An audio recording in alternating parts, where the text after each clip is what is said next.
Welcome, ladies and gentlemen, boys and girls, children of all ages. I am Sean Anderson, Most Valuable Podcast, and alongside me is Brandon Swanson. And today we are previewing the Miami Dolphins taking on the Baltimore Ravens. Swanee, who you got and what are your keys? Is that what you say? Who you got, what are your keys? What do you got and who are your keys? What do you got and who are your keys? I'm just kidding. I don't know how it is anyways. But first for the Miami Dolphins, it is, dare I say it, Ryan Tannehill.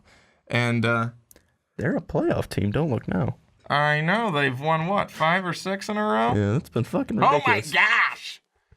These are not your father's Miami Dolphins. Actually, they might be. I don't remember how they were then. But I think that right now the Miami Dolphins are really playing some good football. They never won a Super Bowl, so yeah, kind of. Well, I mean, they did in the 70s, but with Dan Marino, at least in the 80s. But all joking aside, seriously, the Miami Dolphins have played really, really good football, and it's been a huge help has been Jay Ajayi and them being able to have a really good running game. I think another thing, too, is it has been Ryan Tannehill. Ryan Tannehill has been a good quarterback. He has not turned the ball over. His wide receivers have stepped up to make some plays. His tight ends have stepped up to make some plays. And their defense, most of all, has been huge. I mean, if you can remember back to that San Diego Chargers game, that was big. They had 4 interceptions. Phillip Rivers gifted a couple of them to him, but huge. I remember one, I think Kiko Alonso took it back to the end zone, sealed the game.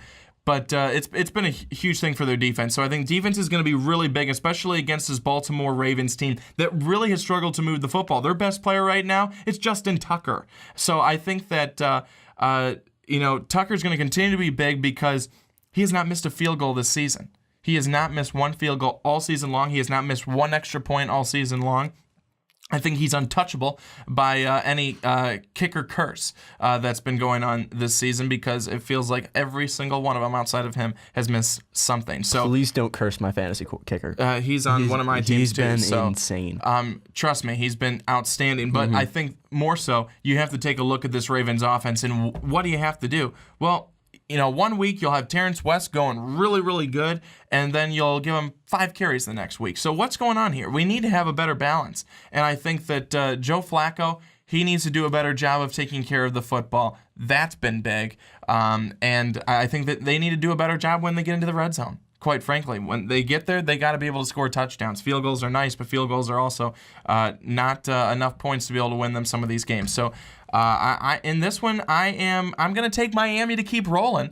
I hope this wasn't one of the games we picked because I don't remember what I chose, but I think I'm going to go with Miami in this one. I'm going to say it's 20-17, comes down to a field goal, but on the other side. I agree with you here as well. I'm taking the Dolphins too. They've been looking hot, and this Baltimore's defense is very big here, but I think that Ryan Tannehill and this defense for Miami might be able to get some turnovers, so it's going to be big. So. Tell us who you think is going to win in this game down below. Do you have the Dolphins? Do you have the Ravens? I think this is one of the most underrated games this week. It should be a fun one. Don't forget to tell us who you think is going to win in this game down below. Also, don't forget to check out the description. You'll find patreon.com/mostvaluablepodcast. You can find our Twitters where you can help us on our quest for 5,000. You can share our videos on Twitter and Facebook using the hashtag quest for 5,000. And the closer we get, the more milestones we hit, the more stuff we're going to give away. And it should be a fun time on our quest. But for Brandon Swanson, I'm Sean Anderson. We'll see you next time.